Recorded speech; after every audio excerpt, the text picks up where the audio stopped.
మీ business ఏదైనా మీ ఊర్లో promotion చేయాలంటే అది సుమన్ టీవీతోనే సాధ్యం. ఇప్పుడే సంప్రదించండి. నమస్తే, వెల్కమ్ టు సుమన్ టీవీ. నేను మీ నక్షత్ర.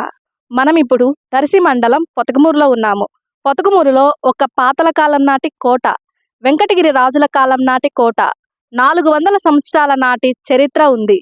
ఆ రోజుల్లో ఇక్కడ చుట్టుపక్కల గ్రామాల పన్ను వసూలు కేంద్రంగా ఉండేది. ఒకప్పటి కోట ఇప్పుడు వందలాది పిల్లలకు చదువుల బాటగా మారింది.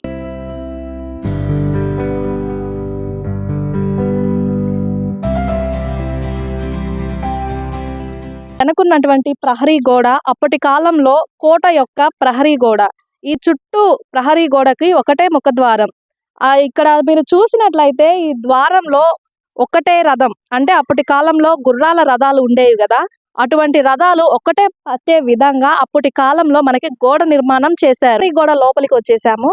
ఇక్కడ మీరు చూస్తున్నట్లయితే ఈ ప్లేస్ అంతా గుర్రాల చావిడిగా ఉండేది. 400 సంవత్సరాల నాటి వెంకటరాజు వారి ఆ కోట కోట యొక్క ప్రహరీ గోడ. ఈ గోడ వెడల్పు గోడ 5 అడుగుల పైనే ఉంది. ఒక రథం పట్టేంత వెడల్పులో ఉంది గోడ. ఈ గోడ చుట్టూ 8 గురుజులున్నాయి. గురుజులు అంటే భటులు నించొని రాజ్యాన్ని రక్షించటానికి అక్కడ ఉంటారు. పక్క రాజ్యం వాళ్ళు యుద్ధం చేయటానికి వచ్చినప్పుడు తమ రాజ్యాన్ని, తమ ప్రాణాలని కాపాడుకోవటానికి ఆ గురుజుల్లో ఉండి భటులు బాణాలు విసిరేవాళ్ళు. యుద్ధానికి వచ్చినప్పుడు బాణాలు విసిరి తమ రాజ్యాన్ని, తమ ప్రాణాలని కాపాడుకునే వాళ్ళు. సంవత్సరాల నాటి గోడ ఇప్పటికీ కూడా పటిష్టంగా ఉంది. మీరు చూసినట్లయితే చూడండి, ఒక 15 అడుగుల ఎత్తులో ఉంది. అప్పట్లో అంత టెక్నాలజీ ఉందని, అంత కట్టడాలు ఉన్నాయని ఎవరికీ తెలియదు. ఇప్పటి కాలంలో అయితే టెక్నాలజీ మారింది, మిషన్స్ వచ్చేసాయి. ఆ కొలతలు కొలుచుకోవటానికి కానీ చాలా రకాల పద్ధతుల్లో ఇప్పుడు గోడలు కట్టొచ్చు. కానీ అప్పటి కాలంలో 400 సంవత్సరాల క్రితం రాజుల కాలంలో గోడలు చూస్తున్నట్లయితే మీరు 15 అడుగుల గోడ ఇప్పటికీ చెక్కు చెదరకుండా పటిష్టంగా ఉన్నటువంటి గోడ ఇప్పుడు మీరు చూస్తున్నాం కదా. ఈ చూసే ప్లేస్ అంతా కూడా కందకం అంటారు. కందకం అంటే కోట చుట్టుపక్కల ఒక గుంతలా ఉండేది. ఆ గుంతలో నీళ్లు ముసలు ఉంటాయి. పక్క రాజ్యం వాళ్ళు యుద్ధం చేయటానికి వచ్చినప్పుడు ఆ ముసళ్ళు వాళ్ళ పైన దాడి చేసి కోటలో ఉన్న రాజ్యం ప్రజలకు రక్షణగా ఉండేవి. వెంకటగిరి రాజులు గారు ఆనాడు పన్నుల వసూలు కోసమై ఒక కేంద్రం ఏర్పాటు చేసుకోవడం జరిగింది. దానికోసమై కోట ప్రహరీ నిర్మాణం జరిగింది.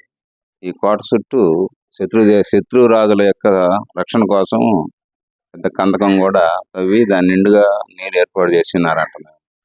పూర్వంలో చెప్పుకుంటూ తిన్నాం. తర్వాత రాజుల కాలం అయిపోయిన తర్వాత ఇక్కడ పాఠశాల ఏర్పాటు చేయడం జరిగింది. జెడ్పీహెచ్ స్కూల్గా మార్చడం జరిగింది. ఈ పాఠశాలలో మేము 1984లో 10th చదివి ఉన్నప్పుడు చేసినాం. ఈ పాఠశాల 1951లో నిర్మాణం జరిగింది. ఈ పాఠశాలలో జరిగినటువంటి విద్యార్థులు మంచి మంచి స్థాయిల్లో ఉండటం జరిగింది. ఈ పాఠశాల నుంచి కలెక్టర్గా, డాక్టర్లుగా సెలెక్ట్ అవ్వడం జరిగింది. ఈ పాఠశాలలో జరిగిన విద్యార్థులు వాళ్ళ యొక్క భవిష్యత్తు చాలా బాగుంటుందనేది నమ్మకంతో కూడా చాలా మంది చదువుతున్నారు ఇక్కడ. 1951 నుంచి ఇప్పటి వరకు దాదాపు 75 సంవత్సరాలు దాకా త్వరలో స్వర్ణోత్సవాలు జరపాలని ఇక్కడ ఉన్న హెడ్ మాస్టర్ గారు భావించబోతున్నారు. దీనికి అంటే మేము చదివిన కాలం నుంచే పాఠశాలకు మంచి పేరున్నది. ఈ చుట్టుపక్కల గ్రామాల్లో ఉన్నటువంటి విద్యార్థులందరూ ఇక్కడే చదువుకునేవాళ్ళు. ఈ ప్రాంతంలో మొట్టమొదటి పాఠశాల ఇదిగా భావించేవాళ్ళు పొతకమూరుని. అప్పట్లో 2 హాస్టల్స్ కూడా ఏర్పాటు చేయడం జరిగింది. కాలక్రమేణా హాస్టల్స్ మూసివేయటం జరిగింది. దానివల్ల విద్యార్థుల సంఖ్య కూడా తగ్గుతూ వచ్చింది. అయినా ప్రస్తుతానికి 400 మంది విద్యార్థులు ఇక్కడ బోధించబడుతుందన్నమాట.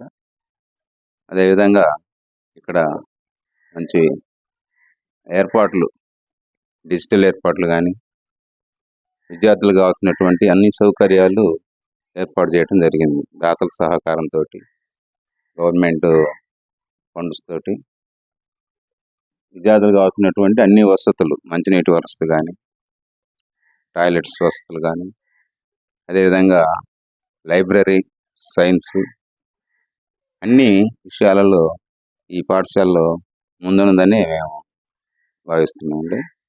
అన్ని పాఠశాలల కన్నా అన్ని సకల ఏర్పాట్లు దీంట్లో ఉన్నాయి, ఏర్పాటు చేయడం జరిగింది. ఇక్కడ విద్యార్థులు కూడా చాలా క్రమశిక్షణతోటి విద్యను అభ్యసిస్తున్నారు.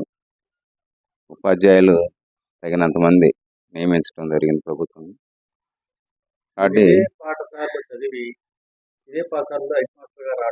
హెడ్ మాస్టర్ కంటే ఇన్ఛార్జి లేదు, సార్ లేదు.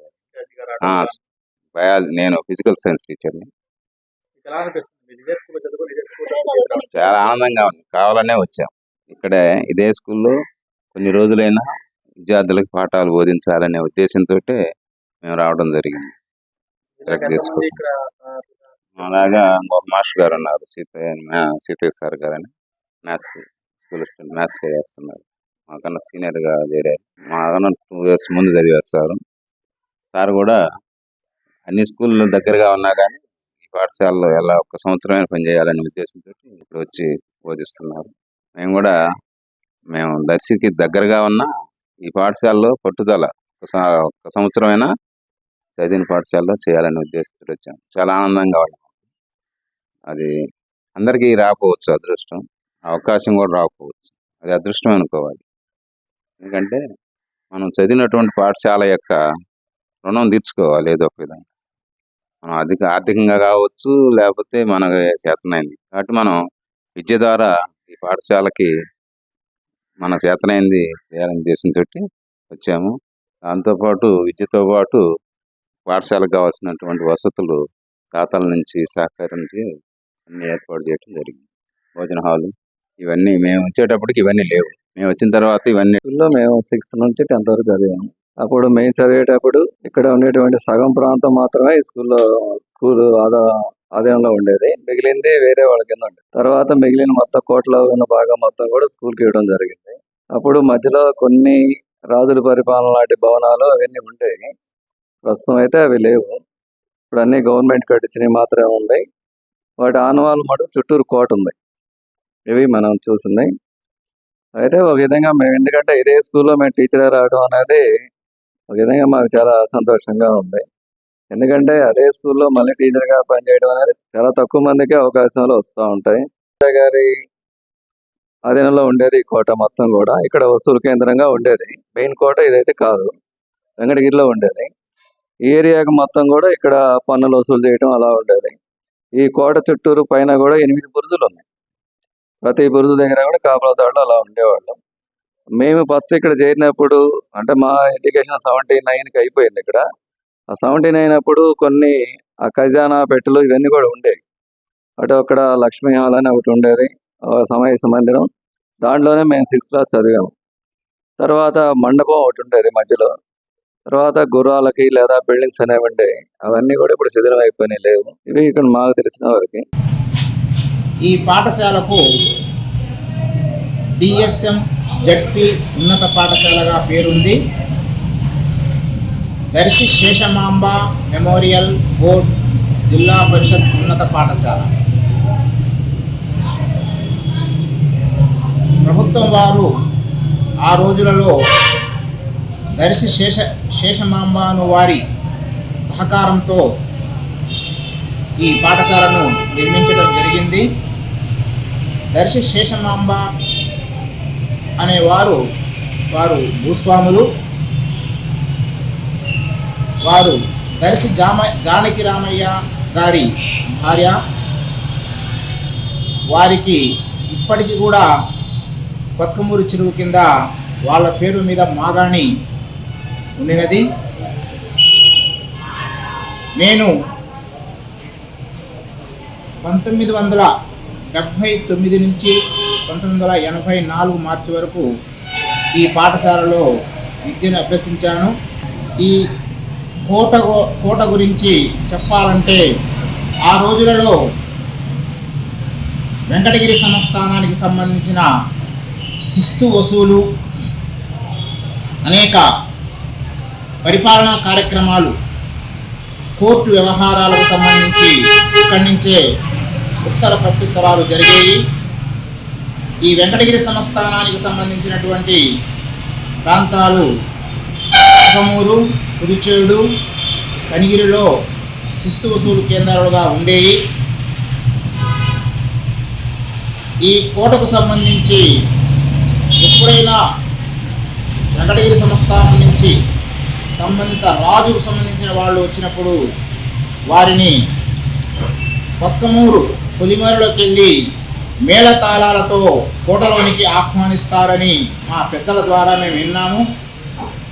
ఈ కోట చుట్టూ పెద్ద కందకం ఉన్నది.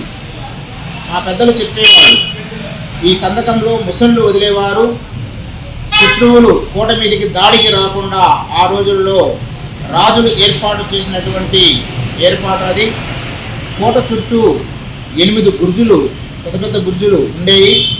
ఆ బుర్జుల మూలాలు ఇప్పటికి కూడా ఉన్నాయి. కోట చుట్టూ పెద్ద కొండరాళ్లతో నిర్మించినటువంటి ప్రహరీ ఇప్పుడు కూడా చుట్టూ చెదరకుండా ఉన్నది. ఆ కోట లోపల కొంత భాగాన్ని ఆ కోటలో సేవ చేసినటువంటి డేగల సుబ్బయ్య వంశస్థులకు ఆ రోజులనే రాజు గారు వారికి కేటాయించి వెళ్ళడం జరిగింది. కొంత భాగాన్ని హై స్కూల్కు, కొంత భాగాన్ని వారు కోటలో సేవ చేసినందుకు గుర్తుగా డేగల ఫ్యామిలీ, డేగల వంశస్థులకు కేటాయించారు. ఈ మధ్య కాలం వరకు కూడా ఆ స్థలము వారి అధీనంలోనే ఉండినది. వారి వంశస్థులైనటువంటి డేగల సుబ్బయ్య అనువారు వారికి సంబంధికులను ఒకరోజు పిలిపించి ఆ స్థలాన్ని ప్రభుత్వానికి రాసి ఇవ్వటం జరిగింది. ఆ స్థలంలో కూడా ఈ రోజున పాఠశాల భవనాలు నిర్మించడం జరిగింది. ఆ కోట గోడ చాలా వెడల్పుగా ఉంటుంది. కోట గోడలో మధ్యలో నుంచి దారి ఉన్నది అని మా పెద్దల ద్వారా మేము విన్నాము. కోట ప్రధాన ద్వారము ఎప్పుడూ తెరిచేవారు కాదు ఆ రోజులలో. ఆ కోట ప్రధాన ద్వారానికి పక్కన ఒక చిన్న ద్వారం ఉండేది. ఆ ద్వారం ఎప్పుడూ తీసి ఉండేది. ఎవరైనా కానీ కోట లోపలికి వెళ్ళాలంటే ఆ ద్వారం ద్వారానే లోపలికి వెళ్ళేవాళ్ళు, బయటికి వచ్చేవాళ్ళు. ఇది మేము మా పెద్దల ద్వారా విన్నాము. ప్రధాన ద్వారం ఎప్పుడు తెరుస్తారంటే ఆ రాజుగారు వెంకటగిరి సంస్థానానికి సంబంధించినటువంటి వారు వస్తేనే ప్రధాన ద్వారం తెరవడం జరుగుతుంది. అదేవిధంగా మేము 94 వరకు అక్కడ విద్యను అభ్యసించే క్రమంలో రాజుల కాలం నాటి ఆనవాళ్ళు ఒక 2-3 బిల్డింగ్లు ఉన్నాయి. ఒకటి లక్ష్మీ మహల్, పెద్ద భవంతి, పెద్ద మీటింగ్ హాల్ అది. రెండవది ఖజానా కొట్టు ఒకటి ఉండేది. మూడవది ఒక మందిరం లాంటిది ఒకటి ఉండేది. ఆ ఖజానా కొట్టులో ఒక ఇనుప పెట్టె భూమిలో అమర్చి ఉండినది మేము చూసాము. అదేవిధంగా ఒక ఇనుప పెట్టె ఆ లక్ష్మీ మహాలుకు పక్కనే ఉన్నటువంటి ఒక గదిలో బయటనే ఉన్నది. కాలక్రమేణా కొన్ని రోజులకి అక్కడ దొంగలు పడి క్షుద్ర పూజలు చేసి ఆ 2 పెట్టెలను ఎత్తుకొని పోవడం జరిగింది. ఆ సమయంలో పాఠశాలకు సంబంధించినటువంటి బాధ్యులు, ప్రధానోపాధ్యాయులు కేసు పెట్టడం జరిగింది. ఆ తర్వాత పోలీసు వారు దానిని కేసును ఛేదించి ఆ పెట్టెలు కనిగిరి ప్రాంతంలో కొండలలో ఉంటే వాటిని గుర్తించి దర్శి పోలీస్ స్టేషన్కు తరలించినట్టు మాకు సమాచారం. ఆ పెట్టెలలో ఏమున్నది, వాళ్ళు ఏం చేశారన్నది ఎవరికీ తెలియదు. ఒక పెట్టె అయితే భూమిలో అమర్చి ఉండేది ఖజానా రూములో. కోటను ప్రభుత్వం వారు స్వాధీనం చేసుకొని 1951 సంవత్సరంలో పాఠశాలగా నిర్మించడం జరిగింది. చూశారు కదండి వెంకటగిరి రాజుల కాలం నాటి కోట గురించి. జాగ్రత్త నక్షత్ర, సుమన్ టీవీ, దర్శి.